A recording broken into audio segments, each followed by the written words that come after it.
Alright, here's an idea for the people at Hornady on these lever revolution rounds.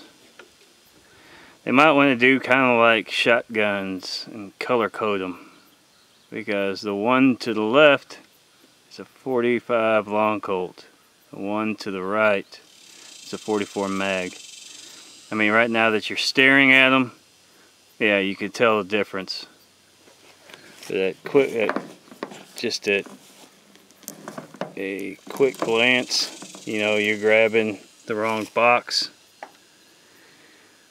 That could be a bad mistake in the making right there.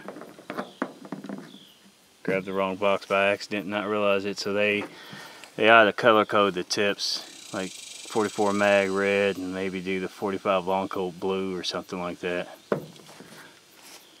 That's what I'm talking about. You're just target shooting, having some good old fun out in the back. You know, you got your 44 and your 45, and things happen. I mean, you're supposed to be aware all the time. It's your responsibility, but I mean, it wouldn't be a bad idea if they just put a different tip on it.